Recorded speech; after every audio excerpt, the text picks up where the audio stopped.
જીવનમાં જ્ઞાની અને મૂર્ખ બંનેની વાતો સાંભળવી જરૂર છે. જ્ઞાનીની વાતો આપણને સમજાવે છે કે આપણે જીવનમાં શું કરવું જોઈએ, અને જે મૂર્ખ માણસની વાતો આપણને ખબર પાડે છે કે આપણે શું ન કરવું જોઈએ. માટે જ્ઞાની અને મૂર્ખ બંનેની વાતો સાંભળવી જરૂરી છે. ભગવદ્ ગીતાનો અધ્યાય 5મો કર્મ સંન્યાસ યોગ, શ્લોક 2. ગુજરાતીમાં કહીએ તો શ્રી ભગવાન બોલ્યા કે કર્મ સંન્યાસ અને કર્મયોગ આ બંને પરમ કલ્યાણ કરનારા છે, પરંતુ એ બંનેમાં કર્મ સંન્યાસ કરતાં કર્મયોગ સાધનમાં સુગમ હોવાથી શ્રેષ્ઠ છે. બીજા શબ્દોમાં આને કહીએ તો પુરુષોત્તમ પરમેશ્વરે ઉત્તર આપતા કહ્યું કે મુક્તિ માટે તો કર્મનો ત્યાગ અને ભક્તિયુક્ત કર્મ બંને ઉત્તમ છે, પરંતુ આ બે પૈકી કર્મના પરિત્યાગ કરતાં ભક્તિયુક્ત કર્મ શ્રેષ્ઠ છે. એટલે આ શ્લોકમાં ભગવાન આપણને કહે છે કે સંન્યાસ અને કર્મયોગ બંને મોક્ષ અથવા પરમ આનંદ તરફ લઈ જાય છે. બંને મોક્ષ તરફ લઈ જતા હોવા છતાં મોક્ષના બે માર્ગમાં આત્માના જ્ઞાન વિનાના કર્મ સંન્યાસ કરતાં કર્મયોગ વધારે સારો છે, પરંતુ આત્માની સાથે કર્મ સંન્યાસ એ કર્મયોગ કરતાં વધારે સારો છે. કર્મયોગ વધારે સહેલો છે. આ સંદર્ભમાં એક વાર્તા યાદ આવે છે કે એક તપસ્વી સાધુ હોય છે. એ જંગલમાં જઈને ખૂબ જ તપસ્યા અને જાત જાતની વિદ્યાઓ શીખે છે. એ જંગલમાંથી શહેર તરફ જતા હોય છે. આ વિદ્યાઓ લઈને પાછા જતા હોય છે ત્યારે એક વૃક્ષ નીચે આરામ કરતા હોય છે. એ વૃક્ષ પર જ્યારે નીચે આરામ કરતા હોય છે તેમના પર સૂકા પત્તા પડે છે. એ સૂકા પત્તા પડતા એમની આંખ ખુલી જાય છે. તે ઉપર જોવે છે કે કાગડો ને કાબર બે ઝઘડતા હોય છે. આથી એ ગુસ્સે થઈ જાય છે. એમણે પોતાના યોગથી મેળવેલી વિદ્યાથી કાબર અને કાગડાને સળગાવી દે છે. પછી એ જાગી ગયા. પછી એ શહેરમાં આગળ વધે છે, શહેર તરફ જાય છે. શહેરમાં એક બહાર ઝૂંપડી જોવે છે. ત્યાં એ ભગવાનનું નામ દઈને કહે છે કે મને ભિક્ષા આપો. એટલે ભિક્ષા આપવામાં થોડી વાર થાય છે. એટલે જે તપસ્વી જે સાધક હોય છે વિચારે છે કે તમે વિચારે છે કે આટલી કેમ વાર લાગી. આમને મારી શક્તિની ખબર નથી, મેં મારી નજરથી કાગડાને કાબરને સળગાવી દીધા. થોડી વારમાં એ ઝૂંપડીમાંથી એક સ્ત્રી બહાર આવે છે. એ ભિક્ષા આપે છે અને જ્યારે તપસ્વી પૂછે છે કેમ વાર લાગી, તો કહે છે કે હું મારા પતિની સેવા કરતી હતી, જે બીમાર હતા એમની સેવા કરતી હતી, અને હું મારી જે સેવા છે, મારા કર્મ કરતી હોય ત્યારે કોઈનાથી ગભરાતી નથી. ભલે ને તમે તમારા તેજથી તમે કાગડાને કાબરને સળગાવી મૂક્યા હોય. આ વાત સાંભળીને તપસ્વી આશ્ચર્ય થઈ જાય છે કે આ સ્ત્રીને મેં કાગડાને કાબરને સળગાવી દીધા મારી આંખને તેજથી, એ કેવી રીતે ખબર પડી? એટલે એ સ્ત્રીને પૂછે છે કે તમે આ કેવી રીતે ખબર પડી? તો કે મેં પણ સાધના કરેલી છે, મને પણ આવી વિદ્યા આવડે છે. પણ જો તમારે આ વસ્તુઓનું વધારે જ્ઞાન જવું હોય તો આગળ 4 રસ્તાની ઉપર એક કસાઈ છે. એ કસાઈ પાસે જાઓ તો તમને આનાથી મારા કરતાં પણ વધારે વસ્તુનું જાણકારી મળશે. એટલે તપસ્વી એ ત્યાં જાય છે. 4 રસ્તા પર આગળ જાય છે. ત્યાં કસાઈની દુકાને કસાઈ એ માંસ કાપતો હોય છે. એટલે એ બોલાવે છે કસાઈને કે મને પેલા આગળ એક બહેન છે, એમણે મને મોકલ્યો છે. એટલે તો કે બેસો. કસાઈ એ દરમિયાન પોતાનું જે માંસ કાપવાનું કામ પૂરું કરી ઘરનું જમવાનું ને બધું કામ પતાઈ કરીને મહારાજને જે બેસાડ્યા હોય છે બહાર, ત્યાં આવીને કહે છે બોલો તપસ્વી, હું તમારી શું સેવા કરી શકું? તો તપસ્વી કહે છે કે મને પેલી સ્ત્રીએ કીધું તમે ખૂબ જ જાણકાર છો, તમને મૃત્યુ, જીવન અને સમાજ વિશે જ્ઞાન આપો.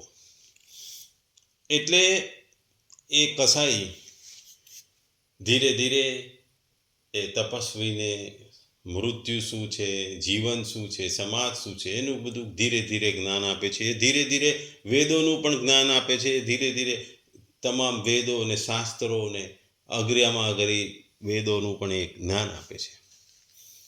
જે વસ્તુ અઘરી હતી એનું પણ એક જ્ઞાન આપે છે.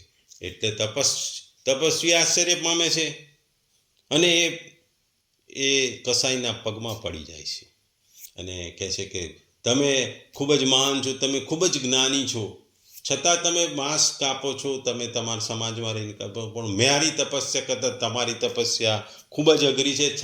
તમારી તપસ્યામાં તમારી પાસે જ્ઞાન પણ છે ને તમે કર્મ પણ કરો છો. ટૂંકમાં ભગવાન આ શ્લોકમાં આપણને સંન્યાસ અને કર્મયોગ બંને વિશે કહે છે કે બંને કલ્યાણકારી છે. કર્મ સંન્યાસ અને કર્મયોગ બંને સારા છે, કલ્યાણકારી છે. પરંતુ જો હું કહું, ભગવાન કહે છે કે કર્મ સંન્યાસ કરતાં કર્મયોગ સાધનામાં સુગમ હોવાથી શ્રેષ્ઠ છે. અહીં ભગવાન કહે છે કે કર્મયોગ કે કર્મ સંન્યાસોનું પાલન દરેક વર્ણ, આશ્રમ, સંપ્રદાય વગેરેના કરી શકે છે, કારણ કે તેમનો સિદ્ધાંત કોઈ પણ વર્ણ, આશ્રમ, સંપ્રદાય વગેરેને લીધે નથી. આ અધ્યાયના પહેલા શ્લોકમાં અર્જુન કર્મનો ત્યાગ કરીને વિધિપૂર્વક જ્ઞાન પ્રાપ્ત કરવાની પ્રચલિત પ્રણાલીને કર્મ સંન્યાસના નામથી ઓળખાવી છે. પરંતુ ભગવાનના સિદ્ધાંત અનુસાર જ્ઞાન પ્રાપ્તિ માટે સાંખ્યયોગનું પાલન પ્રત્યેક મનુષ્ય સ્વતંત્રતાથી કરી શકે છે. તેનું પાલન કરવામાં કર્મનો સ્વરૂપથી ત્યાગ કરવાની આવશ્યકતા નથી હોતી. એટલા માટે ભગવાન પ્રચલિત મતોને પણ આદર કરતા પોતાના સિદ્ધાંત અનુસાર અહીં અર્જુનના પ્રશ્નોનો ઉત્તર આપે છે. અહીં પહેલો શબ્દ સંન્યાસ શબ્દ વાપર્યો છે. અહીં સંન્યાસ શબ્દનો અર્થ સાંખ્યયોગ એટલે કે સાંખ્યયોગ છે કે કર્મ સંન્યાસ યોગ છે. કર્મનો સ્વરૂપથી ત્યાગ એવો અર્થ નથી. અર્જુનના પ્રશ્નોનો ઉત્તર આપી રહેલા ભગવાન કર્મોના ત્યાગપૂર્વક સંન્યાસનું વિવેચન ન કરીને કર્મ કરતા રહીને જ્ઞાનને પ્રાપ્ત કરવાને જે સાંખ્યયોગનો માર્ગ છે તેનું વિવેચન કરે છે. તે સાંખ્યયોગ દ્વારા મનુષ્ય પ્રત્યેક વર્ણ, આશ્રમ, સંપ્રદાય વગેરેમાં રહીને પ્રત્યેક પરિસ્થિતિમાં સ્વતંત્રતાપૂર્વક જ્ઞાન પ્રાપ્ત કરી શકે છે, અર્થાત પોતાનું પણ કલ્યાણ કરી શકે છે. સાંખ્યયોગ મીન્સ કે કર્મ સંન્યાસ યોગની સાધનામાં વિવેક વિચારનું પ્રાધાન્ય રહે છે. વિવેકપૂર્વક તીવ્ર વૈરાગ્ય વિના આ સાધના સફળ થતી નથી. આ સાધનામાં સંસારની સ્વતંત્ર સત્તાનો અભાવ થઈ એકમાત્ર પરમાત્મા તત્વ ઉપર દ્રષ્ટિ રહે છે. રાગ દૂર થયા વિના સંસારની સ્વતંત્ર સત્તાનો અભાવ થવો ખૂબ જ અઘરો છે. એટલા માટે ભગવાને દેહાભિમાનીઓ માટે આ સાધન કલેશુક બતાવ્યું છે. આ અધ્યાયના આગળના 6 શ્લોકમાં પણ ભગવાને કહ્યું છે કર્મયોગનું સાધન કર્યા વિના સંન્યાસનું સાધન થવું કઠિન છે, કારણ કે સંસારથી રાગ હટાવવાને માટે કર્મયોગ જ સુગમ ઉપાય છે. અહીં આગળ ભગવાને કર્મયોગ્યશ્ચ શબ્દ વાપર્યો છે. માનવ માત્ર કર્મ કરવાનો રાગ અનાદિકાળથી ચાલતો આવે છે, જેને દૂર કરવા માટે કર્મ કરવું આવશ્યક છે. પરંતુ તે કર્મો કયા ભાવથી અને કયા ઉદ્દેશથી કરવો છે એને કરવામાં આવે છે, જેથી કરવાનો રાગ સર્વથા દૂર થઈ જાય. કર્તવ્ય કર્મને કરવાથી કળાને કર્મયોગ કહે છે. કર્મયોગમાં કાર્ય નાનું કે મોટું તેના ઉપર દ્રષ્ટિ નથી રહેતી. જે કોઈ કર્તવ્ય કર્મ સામે આવી જાય છે તેને નિષ્કામ ભાવથી બીજાના હિત માટે કરવાનું છે. કર્મો સાથે સંબંધ વિચ્છેદ કરવાને માટે તે આવશ્યક છે. કર્મોને પોતાના માટે ન કરવાને માટે કર્મો બદલામાં પોતાને માટે ન કરવા માટે બીજાને માટે કરવાના છે અને કંઈ ફળની ઈચ્છા હોતી નથી. અહીં આગળ ભગવાને ત્રીજો શબ્દ વાપર્યો છે નિશ્રેયાસ કરો. અર્જુનને પ્રશ્ન હતો કે સાંખ્યયોગ અને કર્મયોગ એટલે કે કર્મ સંન્યાસ યોગ અને કર્મયોગ આ બંને સાધનોમાં કયું સાધન નિશ્ચિતતાપૂર્વક કલ્યાણ કરવું છે? ઉત્તરમાં ભગવાન કહે છે કે આ બંને સાધનો નિશ્ચયપૂર્વક કલ્યાણકારી તો છે જ, કારણ કે આ બંને દ્વારા એક જ સમત્વ ભાવની પ્રાપ્તિ થાય છે. આ જ અધ્યાયના 4 અને 5મા શ્લોકમાં પણ ભગવાને આ વાતની પુષ્ટિ કરી છે. આગળ ભગવાને કહ્યું છે કે તયોસ્તુ કર્મ સંન્યાસત્વ, એક જ કર્મ સંન્યાસ યોગના 2 ભેદ છે, એટલે કે સાંખ્ય યોગના 2 ભેદ છે. એક તો 4થા અધ્યાયના 34મા શ્લોકમાં કહેલા સાંખ્યયોગ જેમાં કર્મોને સ્વરૂપથી ત્યાગ, અને બીજા અધ્યાયના 11માથી 30મા શ્લોક સુધીમાં કહેલા સાંખ્યયોગ જેમાં કર્મોનો સ્વરૂપથી ત્યાગ નહીં. અહીં કર્મ સંન્યાસાત પદ 2 પ્રકારનું સાંખ્યયોગનું વાચક છે. આગળ ભગવાન કર્મયોગો વિશેષ્યતે આગળના શ્લોકમાં ભગવાને આ પદોની વ્યાખ્યા કરતા આવ્યું કે કર્મયોગી નિત્ય સંન્યાસી સમજવા યોગ્ય છે, કેમ કે તે સુખપૂર્વક સંસારમાં બંધનથી મુક્ત થઈ જાય છે. પછી 6થા શ્લોકમાં ભગવાને કહ્યું કે કર્મયોગ વિના સાંખ્યયોગનું સાધન બનવું કઠિન છે તથા કર્મયોગી શીઘ્ર બ્રહ્મને પ્રાપ્ત કરી લે છે. તે તાત્પર્ય એ છે કે સાંખ્યયોગમાં તો કર્મયોગની આવશ્યકતા છે, પરંતુ કર્મયોગમાં સાંખ્યયોગની આવશ્યકતા નથી.